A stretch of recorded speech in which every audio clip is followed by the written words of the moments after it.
Hello. हाँ जी बच्चों, सबसे पहले मैं ईश्वर से प्रार्थना करती हूँ कि आप सभी का परिवार इस महामारी के समय में ठीक ठाक हो और आप सब स्वस्थ जीवन जी रहे हो। बच्चों, आज हम करने जा रहे हैं नव्यतर गद्य गौरव में संकलित हमारे दूसरे लेखक आचार्य रामचंद्र शुक्ल जी। आचार्य रामचंद्र शुक्ल का नाम आपने बहुत बार सुना होगा। आपने बीए प्रथम सत्र से ही रामचंद्र शुक्ल जी का नाम सुनना शुरू कर दिया था। जब हम बात करते हैं आदिकाल की, भक्ति काल की, रीति काल की, आधुनिक काल की, तो हर जगह हम रामचंद्र शुक्ल जी द्वारा दिए गए नामकरण की बात करते हैं। क्यों करते हैं? क्योंकि रामचंद्र शुक्ल जी इतिहासकार हैं, निबंधकार हैं, आलोचक हैं और एक प्रबुद्ध साहित्यकार हैं। तो हम एक साहित्यकार के रूप में रामचंद्र शुक्ल जी को याद करते हैं। तो सबसे पहले हम रामचंद्र शुक्ल जी के जीवन के संदर्भ में पढ़ेंगे। मैंने आपकी स्क्रीन पर आप देख रहे हो कि पहले मैंने एक पेज आपको भेजा है, एक पृष्ठ, जो कि आपकी नव्यतर गद्य गौरव में दिया गया है आचार्य रामचंद्र शुक्ल जी के जीवन परिचय से संबंधित। और उसके बाद बच्चों, आप ऑन स्क्रीन देख रहे हो कि मैंने एक और पुस्तक में से आपको आचार्य रामचंद्र शुक्ल जी का जीवन परिचय और उनकी साहित्यिक विशेषताओं से संबंधित ये 2 पृष्ठ और भेजे हुए हैं। ये मैंने इसलिए भेजे हैं क्योंकि जब हमसे प्रश्न पूछा जाता है रामचंद्र शुक्ल जी का साहित्यिक जीवन बताइए या साहित्यिक विशेषताएं बताइए, तब केवल और केवल ये एक प्रश्न हम लिख दें और इसमें हमारे 8 अंक आ जाएं, ये मुझे नहीं लगता कि इसमें हमारे 8 अंक आ जाएंगे। क्योंकि इसमें ऐसा नहीं है कि इस एक पृष्ठ में विशेषताएं नहीं हैं या उनकी रचनाओं का परिचय नहीं है या जन्म का परिचय, वो सब कुछ है इसमें, परंतु जो विशेषताएं हैं वो केवल और केवल बिंदु के रूप में, एक सूत्र के रूप में यहाँ पर दी गई हैं। जबकि जब हम परीक्षाओं में अपने इस प्रश्न का उत्तर लिखते हैं तो हमें विस्तार से उनकी विशेषताओं को लिखना पड़ता है, जैसे मैंने ये बाद के 2 पृष्ठ आपको भेजे हैं। तो आप सभी बच्चे इस प्रश्न को दोनों तरीके से तैयार करेंगे। आचार्य रामचंद्र शुक्ल पर टिप्पणी कीजिए, मान लीजिए 4 अंक में आ जाए तो आप एक शॉर्ट प्रश्न का उत्तर छोटा करके दे सकते हो। और वैसे तो ये जो प्रश्न है ये प्राय 8 अंकों में ही पूछा जाता है, परंतु एग्जामिनर कब क्या पूछ लेगा उसके बारे में बच्चों हम कुछ नहीं कह सकते। तो सबसे पहले हम इनके जन्म की बात करते हैं। तो आचार्य रामचंद्र शुक्ल जी का जन्म उत्तर प्रदेश के बस्ती जिला के अगोना गांव में सन 1884 में हुआ। ये वह समय था 1884 जब अंग्रेज़ों का शासन था, भारत में अंग्रेजी सत्ता स्थापित हो चुकी थी, भारत अंग्रेज़ों का गुलाम बन चुका था। तो ऐसे में इनका जन्म हुआ 1884 में। उनकी प्रारंभिक शिक्षा मिर्ज़ापुर में हुई। उसके पश्चात सन 1901 में उन्होंने मिशन स्कूल से फाइनल की परीक्षा उत्तीर्ण की। उन्होंने कुछ समय प्रयाग की कायस्थ पाठशाला में भी अध्ययन किया। इसी समय वे बद्री नारायण चौधरी प्रेमघन के संपर्क में आए। बद्री नारायण चौधरी ये भी एक साहित्यकार हैं और उनके संपर्क में जब आए रामचंद्र जी, तो उनके अध्ययन को बल मिला और उनके अंदर रुचि जागी अध्ययन और अध्यापन की, अध्ययन करने की, कि स्वयं ज़्यादा से ज़्यादा शिक्षा ग्रहण की जाए। उन्होंने अनेक भाषाओं के साहित्य का गहन अध्ययन किया और कुछ समय तक उन्होंने अध्यापक के रूप में भी कार्य किया और शिक्षण कार्य से ये जुड़ गए।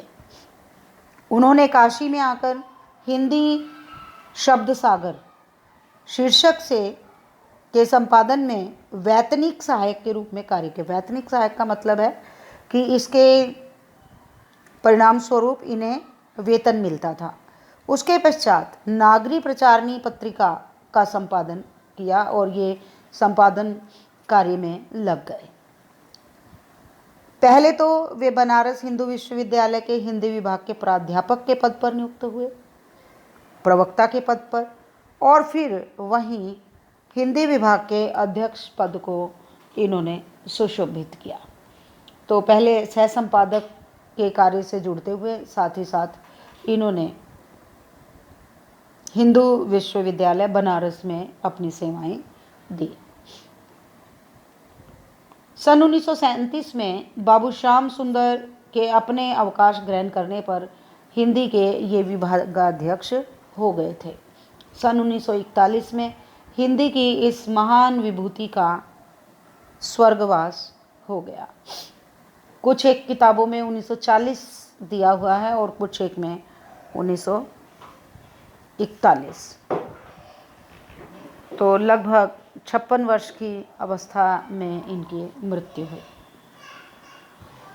साहित्यिक रचनाएं, इसके बाद आप देखें सेकंड पैराग्राफ कि आचार्य रामचंद्र शुक्ल जी बहुमुखी प्रतिभा संपन्न साहित्यकार थे। उन्होंने साहित्य की अनेक विधाओं में अपनी लेखनी सफलतापूर्वक चलाई। वे सुप्रसिद्ध इतिहासकार, मूर्धन्य आलोचक, निर्भीक संपादक और पत्रकारिता बच्चों आप पढ़ चुके हैं तो आपको बड़ी अच्छी तरह से समझ में आना चाहिए कि निर्भीक पत्रकारिता क्या होती है, जहाँ किसी का डर ना हो। और इन लोगों ने जिस तरह की निर्भीक पत्रकारिता की है, ऐसा आज के युग में भी संभव नहीं है। इन लोगों ने उस समय अंग्रेजी सत्ता के विरुद्ध लिखा जब वे हमारे शासक बने हुए थे और हम उनके गुलाम थे। तो ऐसे में निर्भीक पत्रकारिता करना अपने आप में बड़ा चुनौतीपूर्ण कार्य था। कुशल अनुवादक, सहृदय कवि और उच्च कोटि के निबंधकार थे और इनके निबंधों की संख्या हम आगे इसमें पढ़ेंगे। कल्पना का आनंद, रस मीमांसा, जायसी ग्रंथावली, तुलसीदास ग्रंथावली, भ्रमर गीत सार, चिंतामणि। चिंतामणि ये संग्रह हैं निबंधों के। इसमें 3 भाग हैं चिंतामणि के, भाग 1, भाग 2 और भाग 3।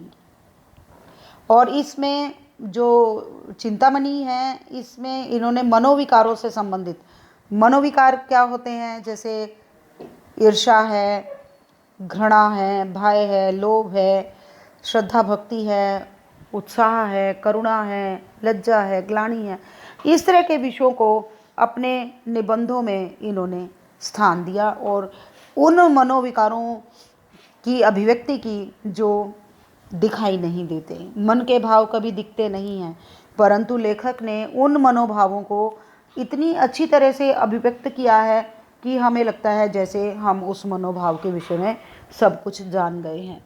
ऐसी बातें जो केवल हम महसूस कर रहे थे परंतु लेखक ने उनको शब्दों में लिख डाला। सूरदास और हिंदी साहित्य का इतिहास इनकी प्रमुख रचनाएं हैं। और जो हिंदी साहित्य का इतिहास है उसी में शुक्ल जी ने अपने जो नामकरण की जब हम बात करते हैं कि आदिकाल को इन्होंने वीरगाथा काल का नाम दिया, भक्ति काल को भक्ति युग और रीतिकाल को रीतिकाल और आधुनिक काल को आधुनिक काल। तो केवल एक ही प्रारंभिक काल, आरंभिक काल ही जो था आदिकाल, वह एक ऐसा है जिसका नाम इन्होंने बाकी इतिहासकारों से अलग दिया है। उसके अलावा हम कहानियों की बात करें तो 11 वर्ष का समय इनकी कहानियों में उसका नाम आता है। काव्य रचनाओं की बात करें तो बुद्ध चरित, अभिमन्यु वध, ये इनकी काव्य रचनाएं हैं। निबंध, सारे के सारे निबंध चिंतामणि 3 भागों में इनके प्रकाशित हुए हैं। और आलोचना, काव्य में रहस्यवाद, सूरदास, तुलसीदास, ये सारी इनकी समीक्षाएं और आलोचनाएं हैं, इनकी हम बात कर चुके हैं। तो इस तरह से हम ये देखते हैं कि शुक्ल जी का जो साहित्य है वह विस्तृत साहित्य है। आचार्य शुक्ल जी के विचार प्रधान निबंध तत्कालीन सरस्वती और आनंद कादम्बिनी इन पत्रिकाओं में प्रकाशित होते रहे। उनके निबंध साहित्य के बारे में डॉक्टर श्याम सुंदर दास ने उचित ही लिखा है कि इनके निबंध अधिकांश गूढ़ और जटिल होते हैं। उनसे चाहे साधारण हिंदी पाठकों का मनोरंजन ना होता हो, पर हिंदी की उच्च शिक्षा के लिए वे आगे चलकर बड़े काम के होंगे। तो ऊपर हमने जन्म और इनका देहावसान के बारे में बच्चों पढ़ा। तो जो हमारी किताब में दिया गया है, जो हमारी किताब में दिया गया है 1940 में उनकी मृत्यु हुई, तो हम इसी सन को लेकर के चलेंगे, 1884 से लेकर 1940 तक। हो सकता है बाकी किताबों में अलग दिया गया हो, लेकिन हमारी जो पाठ्य पुस्तक है, हमारी जो नव्यतर गद्य गौरव है, उसमें जो दिया है हम उसको मान करके आगे इसको पढ़ेंगे। आगे आप देखें कि निबंधकार के रूप में शुक्ल जी का हिंदी निबंध साहित्य को अनुपम योगदान है। उन्होंने निबंध को गद्य की कसौटी कहा है। निबंध क्या है? गद्य की कसौटी है कि यदि कोई एक अच्छा निबंधकार गद्य लिखता है, तो अगर वह अच्छा निबंध लिख देता है तभी वह एक अच्छा गद्यकार हो सकता है। यानी निबंध ही गद्यकार की पहचान होती है। उन्होंने विचारात्मक और मनोवैज्ञानिक विषयों पर अपने निबंधों की रचना की। कुछ उनके विचारात्मक निबंध भी हैं और मनोवैज्ञानिक निबंध भी हैं, जिसमें मनोविकारों से संबंधित भाव और विचार हमें देखने को मिलते हैं। तो दोनों ही तरह के निबंध हम पढ़ते हैं। इनके कुछ विचारात्मक हैं और कुछ मनोवैज्ञानिक। वे निबंधों में ही भाषा की पूर्ण शक्ति का विकास मानते हैं। शुक्ल जी के निबंध विचारों, विषयोपरक और विषयनिष्ठ भी हैं। उनके निबंधों में हृदय और बुद्धि का मणिकांचन संयोग भी हुआ है। उनके निबंधों में यथा प्रसंग व्यंग्य विनोद की छटा के भी दर्शन होते हैं। यानी उनके निबंध व्यंग्यात्मक भी हैं, हास्यास्पद भी हैं। उनके निबंधों की भाषा में क्रमबद्धता है, यानी क्रमिक विकास है उनकी भाषा में, और एक क्रम है विषय के अनुरूप, प्रखरता। और उनके जो निबंध हैं वो पूरा प्रभाव छोड़ते हैं पाठक पर। और कसावट है, कसावट माने सुसंबद्ध है, अच्छी तरह से बंधा हुआ है उनका निबंध विषय के अनुरूप। उनके निबंधों की शैली की यह विशेषता है कि मानो गागर में सागर भर दिया गया हो। कम बात में बहुत ज़्यादा बात वो कह जाते हैं, कहते कम हैं परंतु उसके अंदर उसका भाव गहरा छुपा होता है। इसीलिए उन्होंने अपने निबंधों में प्रांजल और पुढ़ोल भाषा के साथ समास और व्यास शैली का सफलतापूर्वक प्रयोग किया है। दो शैलियां हैं बच्चों, एक समास शैली और एक व्यास शैली। व्यास शैली जो होती है उसमें विस्तार होता है, व्याख्यात्मक विवरणात्मक होता है, और जो समास होता है उसको ज़्यादा ना कह करके कम में अपनी बात को समेट लेना। ये एक अभूतपूर्व गुण है जो शुक्ल जी की भाषा में देखने को मिलता है। उन्होंने प्रसंगवश सूक्तियों, मुहावरों, लोकोक्तियों का भी प्रयोग किया है।